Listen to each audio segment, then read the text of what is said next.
Hola, hola, buenas noches amigos. Bienvenidos otra vez a Triálogos. Esto es un momento que todo el mundo estamos esperando durante la semana, el momento de triálogos. Y por supuesto, pues damos la bienvenida aquí a nuestros invitados. Por supuesto, agradecemos a todo el mundo que nos está viendo, que nos esté escuchando. Muchísimas gracias, que nos manden sus comentarios para ver de dónde nos están escribiendo. La vez pasada, pues me sorprendí, hay lugares de repente muy remotos, nos estaban viendo de Paraguay, nos estaban viendo de Los Ángeles, y pues la verdad está fabuloso que nos vean, y les mandamos un saludo, y pues vamos a darle, eh, vamos a empezar lo que sería el programa presentando a nuestros invitados.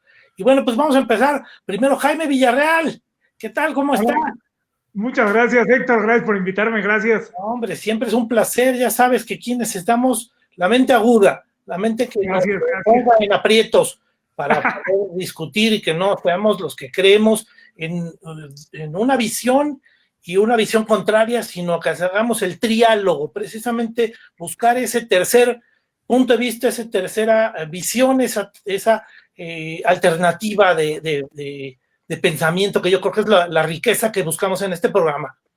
Bueno, Claro pues que con sí. nosotros está un nuevo invitado, Gustavo Hernández Bortolini, gran geógrafo, experto en temas de población, en temas de economía. Muchísimas gracias, Gustavo, bienvenido. Muy buenas noches a todos. Primero, pues muchas gracias por la invitación a los dos colegas, a Héctor Hudson, a Héctor de la Torre, y con mucho gusto estamos aquí justo para participar en eso que se busca, en estos enfoques, en estos diálogos multidisciplinarios. Vamos para adelante. Muchísimas gracias y buenas noches a todos. Porque en algún momento fuimos colegas aquí, aunque bueno, pues ya Sí, seremos colegas ahora con Jaime, ¿verdad?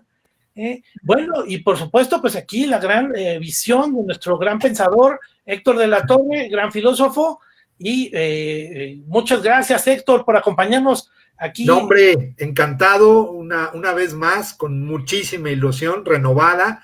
Efectivamente, es algo que estoy esperando toda la semana. Yo ya le digo a mis hijos que ya se inscriban en la página, en la en el revista y canal. todo. Y bueno, también darle la bienvenida a Gustavo. Es un gusto, Muchas un honor gracias. saludar a Gracias, Héctor. Jaime, que sí, nos hace falta, y sí hacemos un huequito para que quepamos todos, y a tus órdenes.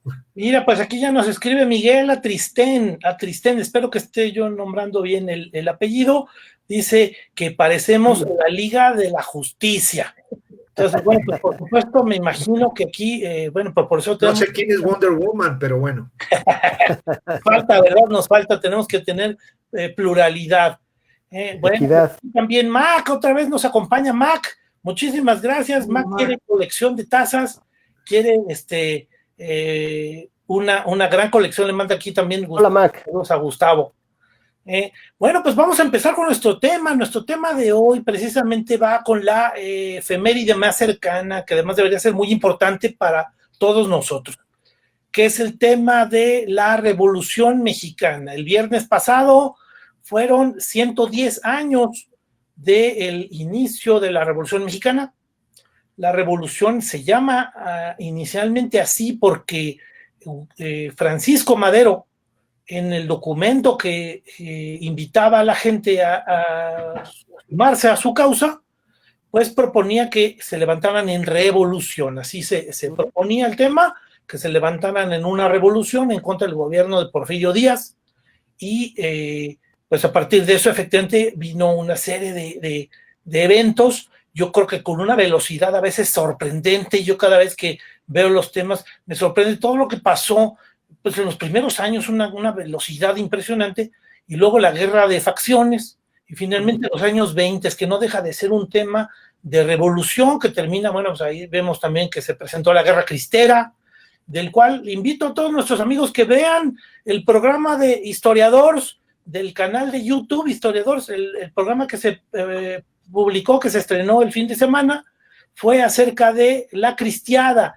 Entonces, para que vean un tema de la cristiada, un punto de vista, yo creo que está muy interesante, vale muchísimo la pena que vean ese programa, y pues nada, pues aquí recomendarlo. Jaime Villarreal, ¿qué es lo que tú pensarías? Bueno, pues un poco primero la idea sería acercarnos a la Revolución Mexicana. ¿Qué es lo que tú ves en la Revolución Mexicana? ¿Qué es lo que compartirías como ideas principales para entender qué fue la Revolución Mexicana? Bueno, lo primero que me viene a la mente es que, ¿por qué se necesita una revolución? Es un rompimiento, es un cambio brusco de dirección de la sociedad, del gobierno, de la economía, todo esto junto, actuando al mismo tiempo. Y la gran pregunta es, ¿qué ingredientes se necesitan para una revolución? ¿Y qué ingredientes se necesitan para evitar una revolución? Yo pensaría en esos dos lados. ¿Qué lleva a una sociedad a levantarse en contra del gobierno, en contra de una monarquía? Ha habido revoluciones de diferentes naturalezas en todo el mundo. En el caso de la Revolución Mexicana, sería muy interesante encontrar los factores que la dispararon para evitarlos, no con la intención de mantener sometido al pueblo, no, con la intención de no llegar a los excesos que causaron que tuviera éxito un levantamiento armado. Entonces, me parece que el análisis de este tema es de extrema importancia en estos tiempos, en donde tenemos un país dividido, dividido por la riqueza y la pobreza, dividido políticamente. Definitivamente la democracia se está dando en México, y eso viene con una libertad de expresión que hace que la gente se queje del gobierno. Yo recuerdo hace pocas décadas, cuando yo era niño, que hablar mal del gobierno no se hacía públicamente, se hacía de manera simbólica, se hacía de manera ligera, y en los medios de comunicación masivos como periódicos y televisión no veías críticas al gobierno. Yo veo con muy buenos ojos esta apertura que los gobiernos últimos han permitido, gobiernos de partidos de todos los colores, desde el partido que estuvo mucho tiempo en el poder. Me acuerdo el último sexenio que gobernaron, había una gran apertura en cuanto a la crítica al gobierno, no sé si voluntaria o involuntaria, y los demás gobiernos han seguido esa línea de permitir la crítica, pero sin duda vivimos un país dividido por la pobreza, dividido por cuestiones políticas, ideológicas, y bueno, el análisis de cómo mantener una sociedad y un gobierno de unión, creo que es importante, y me parece, yo celebro el que trates este tema aquí, porque es de extrema importancia. Claro, por supuesto. Fíjate que ya se nos cayó aquí Gustavo, caray, qué lástima. Ahí viene. Se conectará de nuevo, Gustavo. Aquí está. Ahí está. Ya está, muchas gracias. Es que quiere revolucionar, Gustavo. Oye, fíjate que aquí yo quisiera hacer una pregunta en base a lo que tú comentas, Jaime. Uh-huh. Dice que hay que evitar una revolución.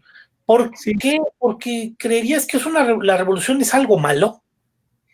Yo creo que el derramamiento de sangre sin duda es algo que hay que evitar, ¿no? El cambio en las instituciones, el cambio de personas en las instituciones, no lo veo mal. Yo veo, de hecho, muy bien estos sistemas políticos en donde el gobierno se cambia cada determinado número de años, que creo que son la mayoría de los gobiernos democráticos, con una especie de reelección, tal vez en los Estados Unidos, con una especie de revocación a mitad del término, ¿no? A mitad del periodo en los Estados Unidos, y en México un periodo un poquito más largo, pero sin renovación, ¿no?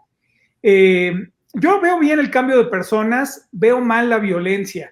Ahora, sin entrar al tema de si la violencia se justifica o no, que puede ser un tema verdaderamente violento, algunos dirán que sí se justifica en unos casos y otros dirán que nunca, pero yo creo que es muy triste ver la pobreza que causa una guerra interna o externa, ¿no? Todos los tipos de guerra causan pérdidas irreparables. Fue el caso de la Revolución Mexicana.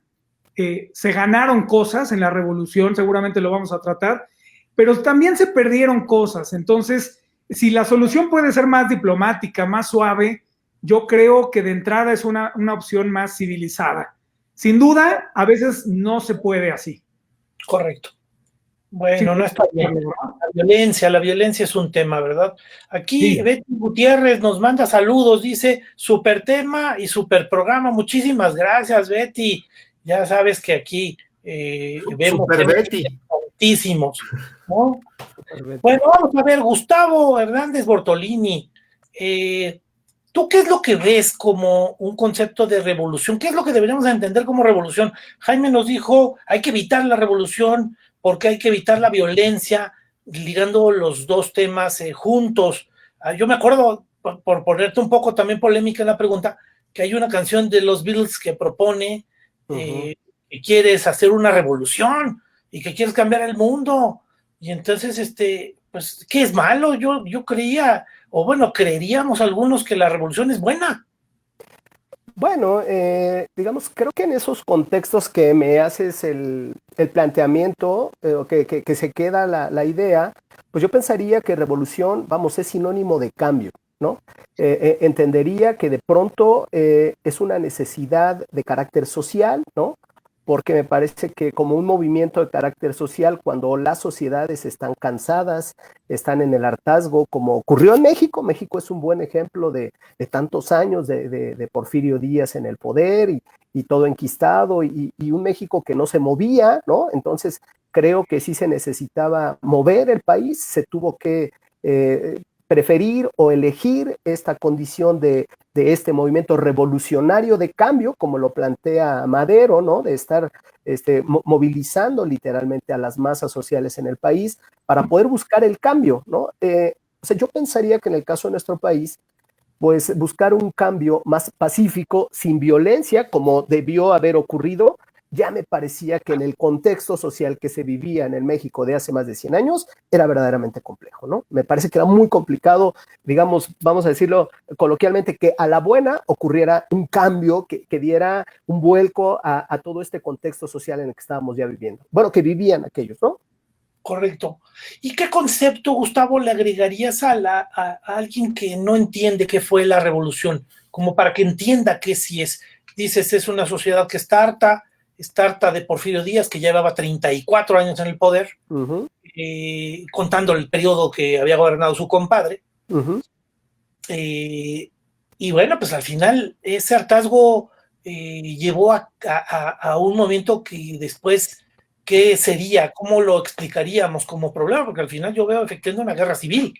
Sí, desde luego que se convierte en una guerra civil y además, digamos, yo con mis deformaciones en el tema geográfico, en esa distribución espacial de la conflictividad social, pues ya era, o sea, si nos ponemos a hacer ese análisis como para comprender que estábamos ante una necesidad social ya muy imperante, pues había una distribución espacial de la pobreza, de las necesidades prácticamente por todo el país. O sea, vemos que acompañando después a este movimiento de Madero, estas iniciativas de Madero, bueno, tenemos en el sur, tenemos en el norte, o sea, tenemos una serie de movilizaciones de carácter social que, digamos, en esta perspectiva de la distribución, pues el país estaba completo, cansado de la situación que se estaba viviendo, ¿no? Y sobre todo en esta parte de la política que se vivió durante más de 30 años, me parece que sí tenemos que contextualizarnos en ese tema de el país estaba todo completamente, porque nos lo dice así, esa distribución, esa atomización de la conflictividad social, ¿no? De la pobreza, de las circunstancias que vivíamos de país, que se vivían de país, perdón, me parece que ya estaban como invitando desde hace tiempo antes ya a una situación de este tipo, ¿no? Sí, sí, por supuesto. Fíjate que yo quisiera dar un énfasis especial a tu comentario de la visión espacial. Yo diría que la revolución, entre otras cosas, sí hizo que de repente se viera un país complejo, un país con una extensión enorme y que se tuviera un contacto entre la parte del norte, Chihuahua, Sonora, Coahuila, y que de repente eso llegara al centro, que al final los gobiernos se hubieran trasladado a Veracruz, que hubiera movimientos extremos como el de Carrillo Puerto en Yucatán, una extensión que dice, oye, es que sí es un momento además de conciencia del tamaño y de la complejidad. Exactamente, justo por eso mencionaba esta situación, Hudson, porque digamos, pensar, tratando de dar contexto, como me lo comentabas al inicio del planteamiento. Bueno, hoy es muy fácil que con un par de teclazos estemos en cualquier lugar del país, literal, ¿no? O sea, podríamos estar conectados con cualquier lugar del país en 2 teclazos, en un par de minutos. Es algo que yo siempre digo a mis alumnos, pues en un par de minutos estamos en cualquier parte del mundo. Hoy, con estas condiciones, pues estamos comprando productos de cualquier parte del mundo y nos llegan a la puerta de la casa a la vuelta de un par de semanas o de un par de días, ¿no? Pero pensar en el México de hace más de 100 años y en las comunicaciones, si hoy puede ser complicado de pronto transitar por el país, imaginémonos lo que era antes, ¿no? Entonces a mí me parece, digamos, por eso hacía yo ese énfasis, cómo entender, cómo asomarnos un poquito, abordar esta distribución espacial del conflicto que ya se vivía en el país, que estaba regado por todos lados. O sea, ¿qué pasa en Puebla con los hermanos Cerdán? Incluso son, pues antes de los conflictos ya los agarra, ellos tienen que empezar el movimiento armado antes porque los detienen y bueno, o sea, les encuentran las armas, ya de que todo se estaba armando e imaginemos, digamos, como tú planteabas al inicio, los tiempos que tienen que transitar para que las comunicaciones y luego de manera asertiva se den, ¿no? Era muy complicado, por eso hacía yo énfasis en esa parte espacial, que además de ser mi deformación, ¿no? Bueno, desde luego que me lleva a hacer este tipo de análisis, ¿no? El conflicto que además es una herencia. El país seguimos teniendo al menos 3 países o 4, ¿no? El norte, el centro, el sur y la península, ¿no? O sea, esa es una herencia que seguimos manteniendo. Es parte de lo que tú planteas en el contexto. O sea, ¿y qué pasa con las herencias? Pues tenemos la misma herencia, tenemos al menos 4 Méxicos en esta óptica geográfica nada más, ¿no? Al menos, ¿no? Sí, sí, por supuesto.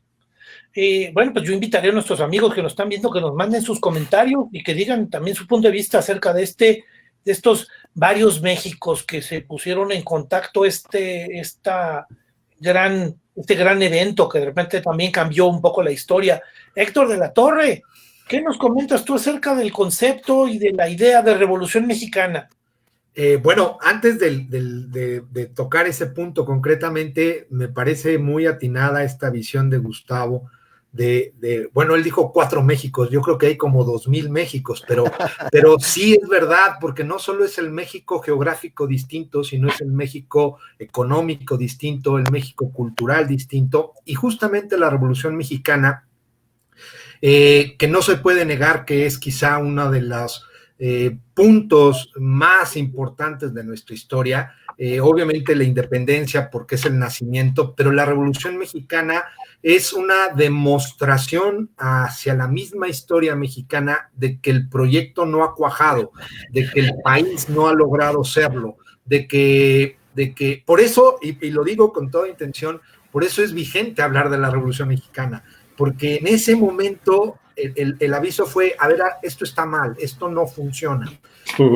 Gustavo mencionó a los hermanos Aquiles Cerdán, pero yo mencionaría antes a los Flores Magón. O sea, también Madero es un heredero de una queja previa que la podemos encarnar en los Flores Magón, pero era el Valle Nacional, la huelga de Cananea, una serie de conflictos, las tiendas de raya, las haciendas que económicamente eran muy productivas, pero que socialmente eran muy injustas. O sea, las haciendas generaban mucha riqueza, muchísima riqueza, pero no se repartía esa riqueza, que era un sistema como feudal, más o menos. Entonces, obviamente, en ese terreno hay muchos Méxicos, y también hay muchos Méxicos en la política, porque Porfirio Díaz crea una cúpula política en el poder, vamos a decirlo para que mucha gente nos entiende en el lenguaje actual, una mafia en el poder, llamados ellos los científicos, que eran de un corte totalmente positivista, de una visión al estilo Augusto Comte, ¿sí?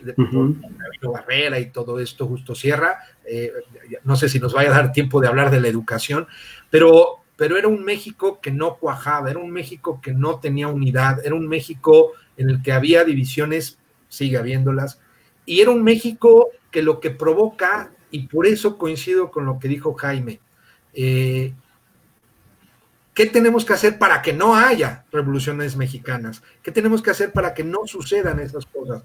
Porque sí, mi querido Hudson, desde que yo soy niño me acuerdo que me enseñaron que la Revolución Mexicana era algo maravilloso, era así como no sé, como la batalla de las Termópilas o el pueblo de Israel huyendo de Egipto.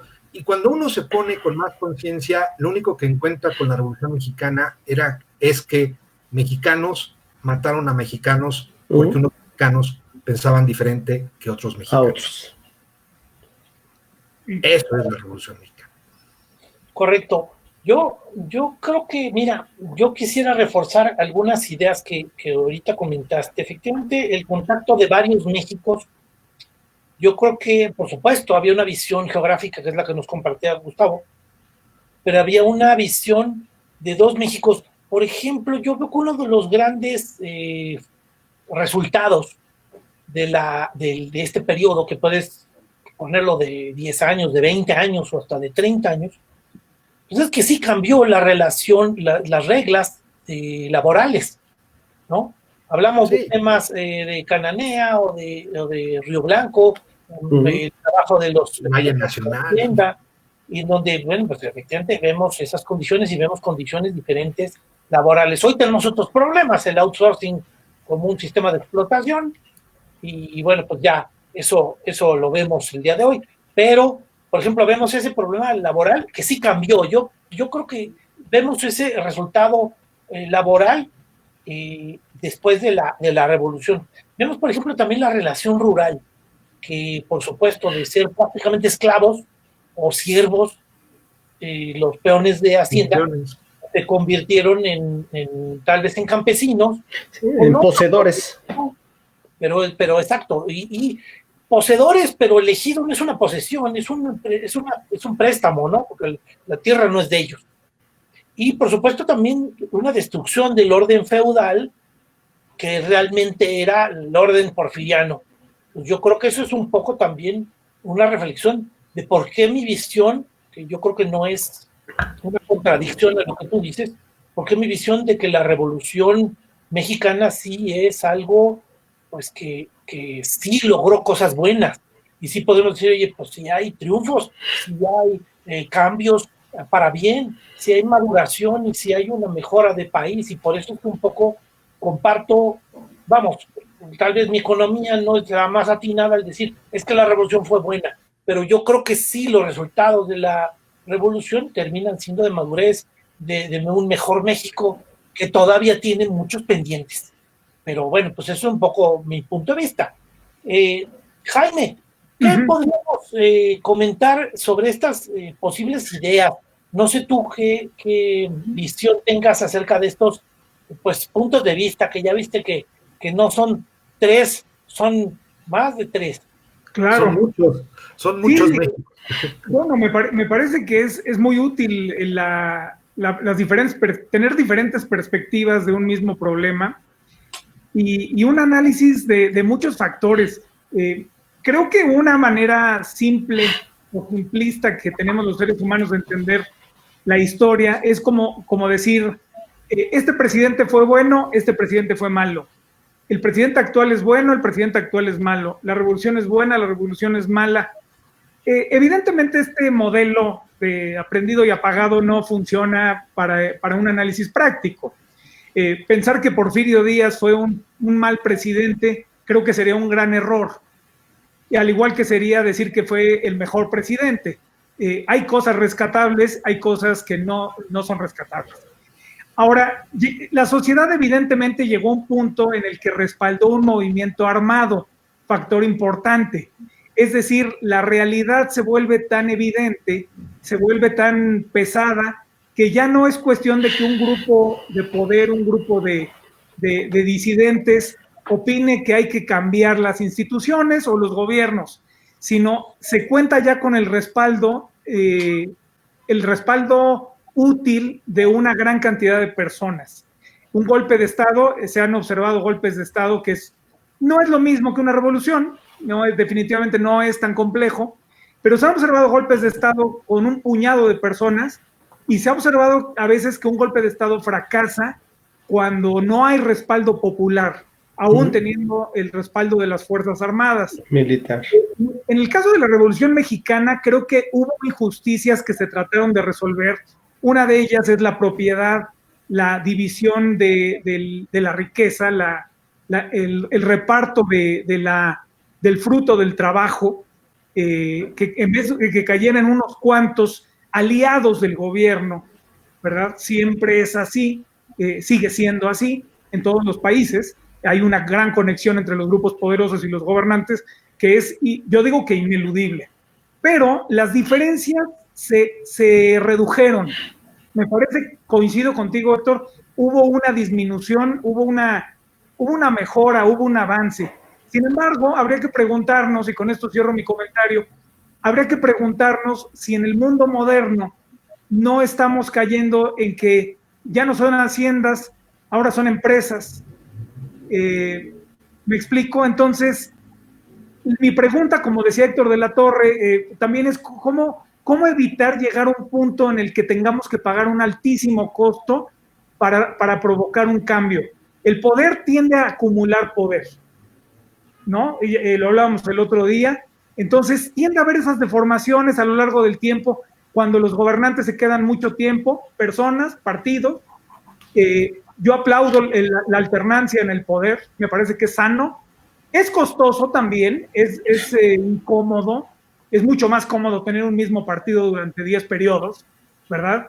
Debe tener hasta algunos ahorros, vaya, si se pudiera ver mejor, ¿verdad? Pero cambiar de gobierno nos recuerda que el poder está en el pueblo, no en los gobernantes.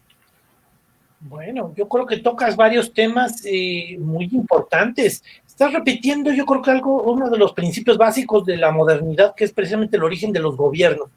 Al final hay que entender que el gobierno es para que el pueblo, pues, funcione, para que la sociedad funcione. Y si eso no se cumple, pues, habrá que buscar una alternativa. Y otra vez habrá que poner un gobierno, porque si no tuviéramos gobierno, al menos mataríamos entre nosotros. Entonces, es un poco un tema que yo reforzaría de tu comentario. Yo diría que el apoyo popular acerca de los golpes de Estado, sí diferenciaría lo que es un golpe de Estado de una revolución. Claro. Yo identifico, y no quiero con esto simplificarlo, aunque no puedo evitarlo, yo creo que un golpe de Estado siempre lo hemos identificado en la edad moderna como una contrarrevolución. Siempre ha sido el que trata de regresar. Oye, Hudson, de hecho, la Revolución Mexicana es una revolución y a su vez un golpe de Estado. Un golpe de Estado, efectivamente. Un fenómeno histórico, se da Madero y se da Huerta. Exactamente, claro. Exactamente. Estado, efectivamente. Es decir, por ejemplo, el asesinato del mismo Carranza, pues es un híbrido extraño de lo que tú comentas, ¿no? Y Obregón también, o sea, también en la revolución hay golpes de Estado. Claro. Pero siempre es así como que un poco veo el ejercicio de ver un avance y un retroceso, un avance y los que quieren regresar a las condiciones anteriores, como que los que quieren regresar son los que buscan un golpe de Estado. Pinochet, sí. Franco, el golpe de Estado de España del principio de los 80s fue un intento de regresar a la condición franquista. Entonces al final... Vamos, el golpe de Estado de Bolivia, que a lo mejor ahorita entro en polémica con algunos de ustedes, pues, la caída de Evo Morales es un golpe de Estado, y no es de apoyo popular. Precisamente los golpes de Estado además los veo muy antipopulares, muy de que no es lo que opina el pueblo, es una imposición militar. Yo creo que una de las grandes diferencias sería el apoyo popular masivo, ¿no? Esa es una cosa. ¿Qué tanto avala la mayoría de la población el cambio? Y también valdría la pena agregar en esta mesa el tema de las revoluciones pacíficas. Solidaridad con Lech Walesa, yo creo que fue una revolución. Una revolución y no busca libertades. Oye, Hudson, pero no tan pacífica, hubo bastantes muertos. O sea, pero del lado de los polacos. Sí, la del sindicato de Lech Walesa. Hubo muertos, o sea, no. Claro, la violencia no la veo yo identificada con el grupo de solidaridad. Son los que hacen una resistencia pacífica. Una resistencia pacífica, y también hubo muertos, ¿eh? No, pues claro. Nelson Mandela, y una resistencia pacífica. Mandela. Y vemos que logran cambios revolucionarios, cambios de logro de libertad, de derechos humanos, de volverle a ganar a una élite que quiere cooptar, que quiere conservar privilegios, y eso es lo que hay que de repente entender como visión revolucionaria. Digo, ustedes me dirán su punto de vista. Gustavo Hernández.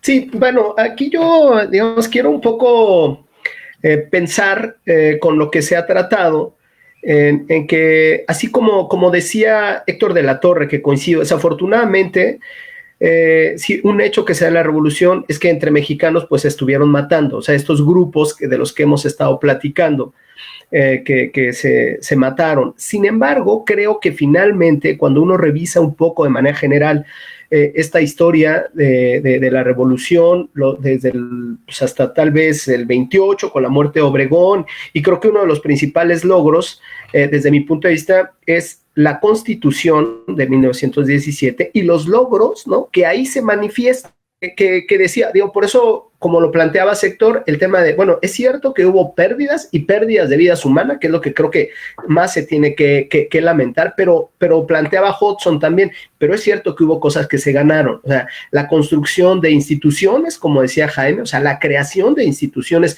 que me parece que eran absolutamente necesarias para aquel momento de la historia de nuestro país, esta historia contemporánea. Entonces yo digo, lograr estos logros, sobre todo yo pienso, como lo plantea Hudson, estos derechos agrarios que me parece que no se tenían y que es como parte medular de la lucha revolucionaria, que se logren y que queden ahí instaurados en la Constitución, me parece que es un logro fundamental, ¿no? El reconocer derechos laborales, ¿no?, para también la clase obrera, no solo la clase, digamos, rural, la clase agraria, ¿no? Pensar en esto que ya planteaba en algún momento Héctor, esto de una educación gratuita, universal, laica, que quede ya como parte de los resultados de estos enfrentamientos revolucionarios. Digo, yo no podría dudar que es un logro social producto de la revolución, ¿no? Entonces, creo que sí hay algunas cosas. El tema de la salud, por ejemplo, ¿no? La creación de la Secretaría de la Secretaría de Salud, la creación de la Secretaría de la Reforma Agraria.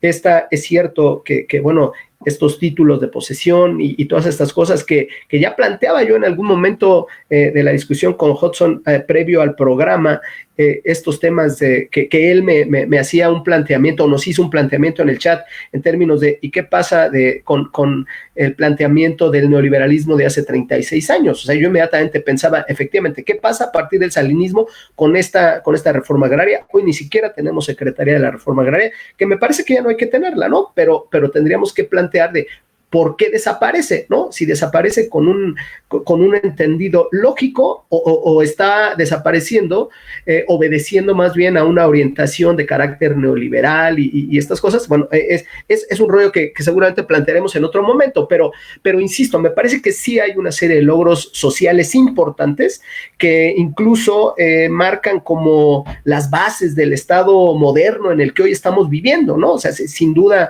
estos últimos 80 años, bueno, ya 100 que vivimos, me parece que han estado sentados en la base de estos logros de la revolución, ¿no? Claro. Yo le diría, bueno, pues aquí a nuestros amigos que nos comenten qué es lo que tendrían como idea acerca de lo que es la revolución, si la revolución fue buena o fue mala, también que nos comenten acerca de su punto de vista, alguna pregunta. Y bueno, pues nada, pues aquí seguimos hablando acerca del tema de la Revolución Mexicana. Yo te diría una cosa así como que me dejas pensando con esta idea, Gustavo. Si llegaran unos extraterrestres, llegaran a México y vieran y les contáramos la historia, les diéramos los libros, y ellos de repente yo con su primera pregunta diría, caray, este país, este lugar que ustedes dicen ganó la revolución. Sí, con 40 millones de pobres en pobreza extrema, con sí, gente que no vive que vive en condiciones precarias, con una acumulación, con esas condiciones de 60 millones de pobres y 4 millonarios en la revista Forbes.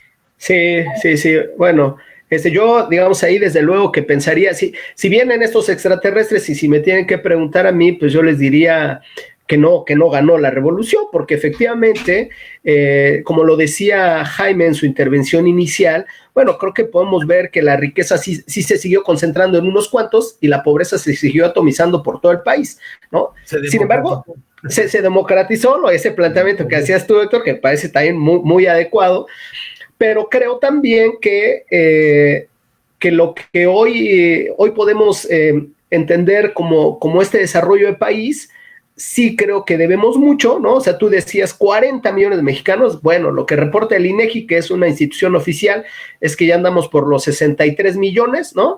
Y unos 11 de pobreza extrema, ¿no? Yo decía por eso. A nosotros. ¿Cómo?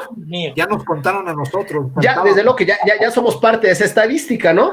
Y es que, digamos, planteaba Héctor hace rato y digamos, inmediatamente vienen ideas, porque pues estoy hablando de datos que son oficiales, que son rudos y que pueden no gustarnos, pero ahí están, ¿no? Y creo que los resultados que hoy estamos viviendo, desde mi punto de vista, no necesariamente están directamente vinculados con el tema de la revolución, sino sí vinculados con a lo mejor a partir del salinismo de la década de los 80 para acá, ahí se parte, ¿no? Se parte un momento de parteaguas y hemos vivido un momento o unos años contemporáneos muy distintos que no están tan vinculados desde mi punto de vista, sobre todo en estos rollos que yo ya les decía, o sea, porque me tocó vivirlo literal, el tema de reconstruir el país, medir el país centímetros centímetro, ocurrió durante el salinismo y bueno, se da la oportunidad a que estas tierras comunales, como bien decías tú, no son propiedad privada, son áreas comunales, esta la tierra se corta un poco. Se cortó. Yo creo que también, bueno, efectivamente podemos decir, oye, la Revolución Mexicana no resolvió un problema. Uy, otra vez, a ver si no se tiene que subir. No resolvió un problema de pobreza inmediata, aunque sí veo que sí se incrementó ese tema de pobreza de hace, de Salinas para acá. Yo creo que el tema de ver esos súper ricos y ese crecimiento de pobreza sí es notorio que fue un tema que se dio de Salinas para acá y que sí lo veo terrible. Y pues con eso yo quisiera más bien darle la palabra a Héctor de la Torre, que también a ver qué nos comenta acerca de este tema. Héctor. Bueno, a veces queremos que la revolución sea totalmente distinta a lo que se vivía antes. Es muy difícil. Voy a usar un término que tú has estudiado muy bien, Héctor. La historia no son bloques, la historia no son estantes. Es una misma línea que hay que entenderla, es esa longue durée que llamabas tú, que es un término yo creo que muy adecuado. O sea, la historia sí tiene sus parteaguas, sí tiene sus fracturas, sí tiene, pero es una continuidad. Y lo quiero reforzar con una idea que no sé si realmente se aplica a la Revolución Mexicana, pero a la luz de lo que vivimos ahora, creo que sí, el gatopardismo. ¿A qué me refiero con el gatopardismo? Esta famosa frase de Giuseppe de Lampedusa, que todo cambie para que todo siga igual. No me atrevo a decir que estamos igual que cuando la Revolución Mexicana, creo que no. Pero también, y un poquito con la idea que decía Gustavo, el punto inflexible es la Constitución. Es decir, vamos a poner todas estas quejas, todas estas carencias, todas estas heridas, todas estas dolencias del país en una ley, ¿sí? La Constitución del 17. Y lo cual es muy bueno, Creo que eso era lo que faltaba para México, a pesar de la historia de las constituciones.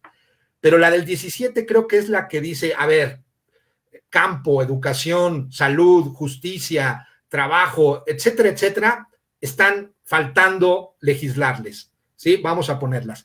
Pero también, y aquí es donde la idea que yo quiero transmitir, lo que se inventó para curar la enfermedad provocó otras enfermedades que seguimos teniendo. Es decir, la jeringa la forma de aplicar la medicina estaba infectada. Pongo, por ejemplo, sí, se atacó el problema laboral, pero surgió el sindicalismo. Sí, la reforma agraria, sí, pero bajó la producción del campo y aumentó la migración de los trabajadores del campo a Estados Unidos. La educación, claro que hacía falta una educación, pero surgió la SEP y la CENTE y el CENTE. ¿Sí? La democracia, claro que hacía falta democracia. 70 años con el PRI.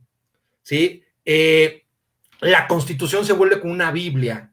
Está en la Constitución y con eso bastaba.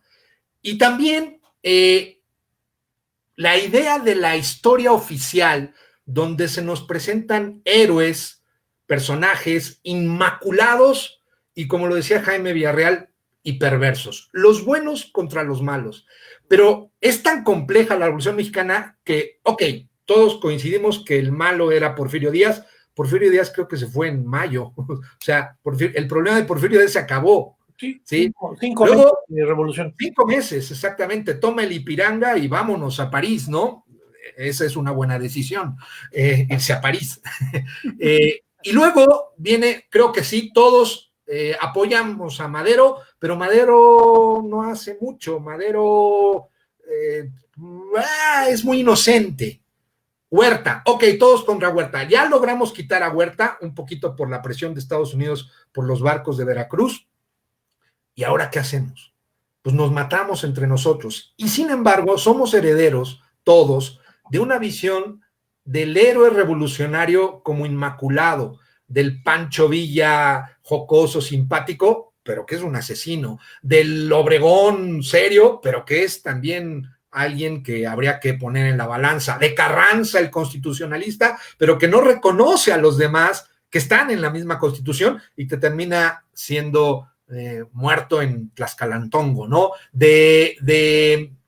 Bueno, Calles es otro personaje, y Zapata, que quizás Zapata es, para mí, no sé qué opinen, es el único que se cuece aparte, porque verdaderamente es el único que demuestra que no quiere el poder, verdaderamente es el que sí quiere un cambio, el que sí hace una propuesta de decir, a ver, esto está mal. Claro, en el mito hay quien se lo enjareta para la izquierda, hay quien se lo enjareta para el indigenismo, que Zapata no es propiamente indigenista, y se lo enjaretan ahí porque son estos mitos que nos ha presentado la Revolución Mexicana. Y yo recuerdo de niño, ya no sucede, pero el desfile de la Revolución Mexicana, el que no íbamos a trabajar el día de la Revolución Mexicana, el que era un día nacional que celebramos ¿qué?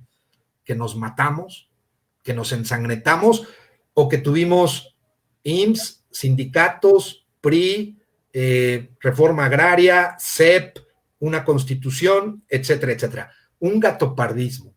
Y me gustaría nada más cerrar la idea por algo que mencionaban, que era la bondad de la alternancia. Obviamente el mal que se quería evitar con la Revolución Mexicana era la reelección, el que alguien se perpetuara en el poder. Y por eso es tan sano cambiar de partidos, cambiar de gobernantes, lo decía creo que Bernard Shaw, a los políticos hay que cambiarlos igual que los pañales, con la misma frecuencia y por la misma causa. Y en el mismo lugar. En el mismo lugar. Sí, pero bueno, eso es lo que yo diría. Yo te discutiría algunos temas. Fíjate que... Tú discutes de todo, Hudson, pero bueno. Yo te discutiría uno de los tantos, por ejemplo, el sindicalismo. A mí me parece vamos, evidentemente el sindicalismo nace con una serie de problemas, pero el sindicalismo como concepto es bueno. Es que es eso, los conceptos son buenos, la Constitución está muy bien, pero ¿qué trae la Constitución? Un sindicalismo morones, un sindicalismo, ¿cómo se llama?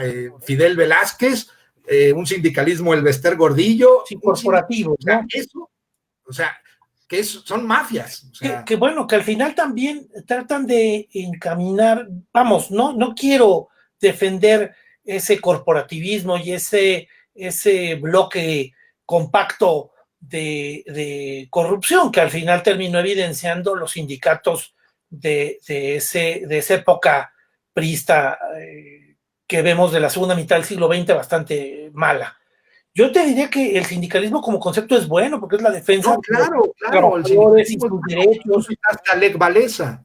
Y bueno, pues al final también efectivamente creo que, vamos, reforzaría una idea que han estado ustedes comentando, Jaime y tú, acerca del tema del maniqueísmo, de decir, pues la historia son buenos y malos. Evidentemente no son buenos ni son malos, son yo creo que efectivamente conceptos que hay que estudiar de manera completa. Sí rescataría que Pancho Villa y Emiliano Zapata tomaron la Ciudad de México en 1914, entraron a la ciudad, la gente estaba espantada y ellos no tomaron actitudes violentas. Es más, castigaron a sus propios soldados si hacían hurtos y robos, lo narra Martínez Guzmán, de que Pancho Villa fusilaba a unos soldados para andarlos cachando de que estaban robando cosas. Pero, y por supuesto, traía un conflicto también problemático político, porque entre ellos también ahí traían sus pugnas. Pero, efectivamente, ellos cuando llegan a Palacio Nacional y se sientan en la silla presidencial, saben que su lugar no es ahí. Sí, Villa es el que se sienta y Zapata a un lado, volteando a ver a la cámara como esperando ahí a ver a qué hora le dispara a la cámara, ¿no? Y bueno, pues al final vemos que ellos entienden que no es su lugar ahí, que su lugar es en el interior del país, que sí debe llegar políticos que deben ver por esa sociedad que ha sido olvidada y que bueno, pues ese contacto al final también termina simbrando los cimientos del país, de la ideología, de la propuesta de idea de lo que es México. Para aquellos que sienten, sí entienden una bondad dentro de la Revolución Mexicana, yo creo que rescataría esa parte del contacto del México rural con el México urbano, entender el México complejo, entender el México de necesidades, que fue plasmado, por ejemplo, claramente en la visión de los muralistas, que yo creo que también es un tema apasionante, bellísimo, evidentemente muy, muy bello. Yo compartiría que viéramos los murales con esa visión de integración cultural y un periodo tal vez que me parece romántico bueno, con sus observaciones sería hablar acerca de Cárdenas y tal vez esas aportaciones sociales, esa visión social que se le vería en ese periodo de final del periodo revolucionario. Claro que López Portillo se dijo también ser el último presidente revolucionario. Yo podría decir que efectivamente a partir de Miguel de la Madrid y los Salinas se traicionan los principios también que legitimaban tal vez un poco esas propuestas. Y bueno, pues efectivamente yo creo que sí estamos también muy inmersos en una historia oficial que sí tiene muchas mentiras y que habrá que revisar y evaluar. Para eso es un poco esta mesa que estemos aquí platicando estas ideas.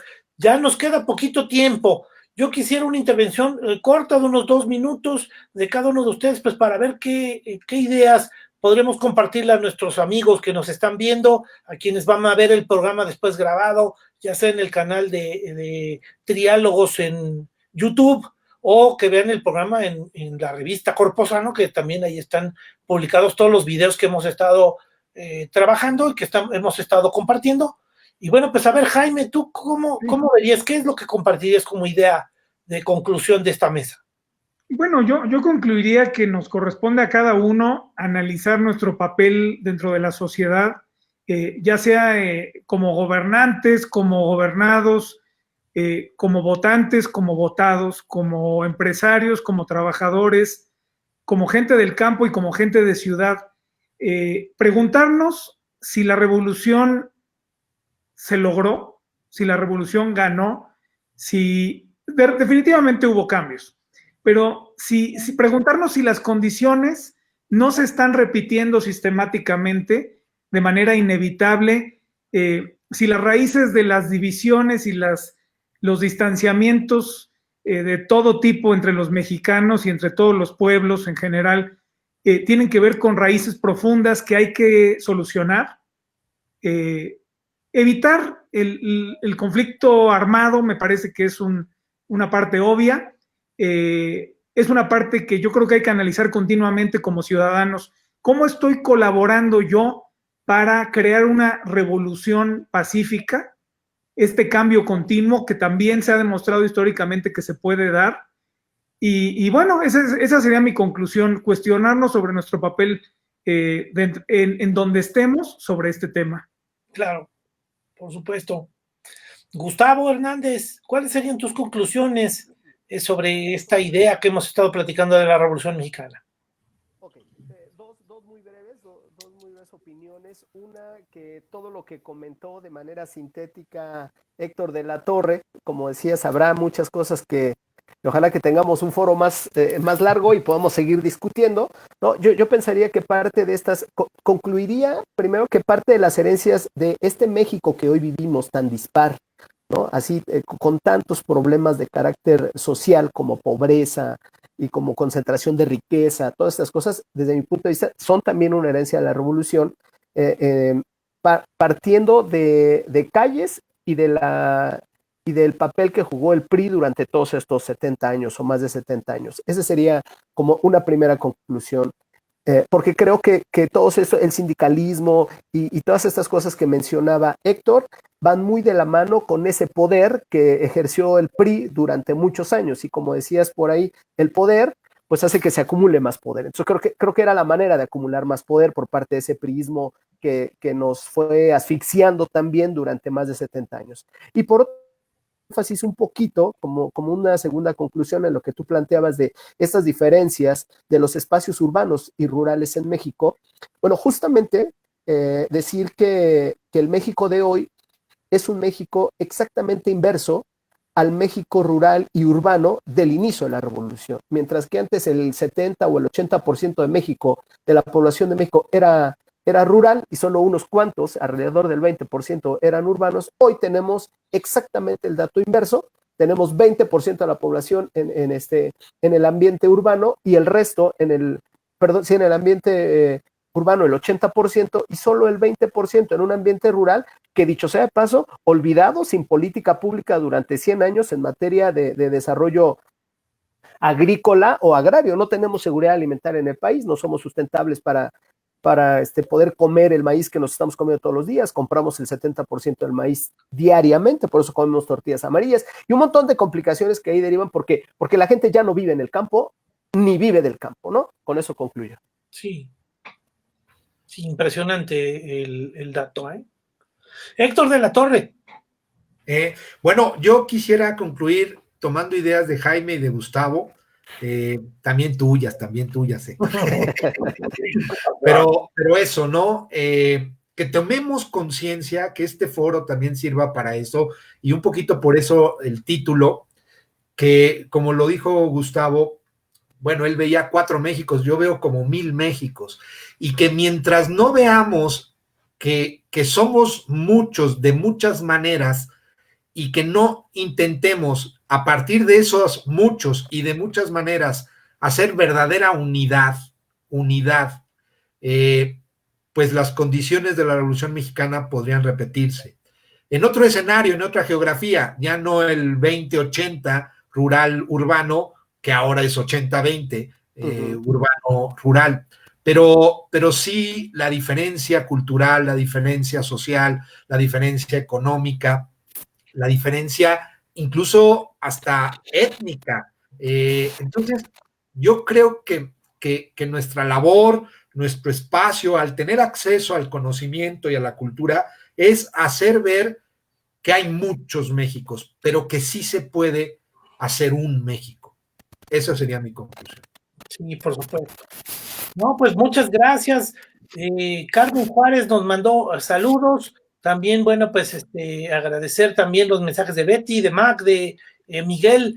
Muchísimas gracias por esta mesa. Yo creo que, por supuesto, el tema da para mucho, da para una reflexión que yo creo que era un poco, es el sentido que tiene hacer este tema de triálogos y, por supuesto, abrir la visión de que hay posturas que pueden salir como un tercer punto de vista.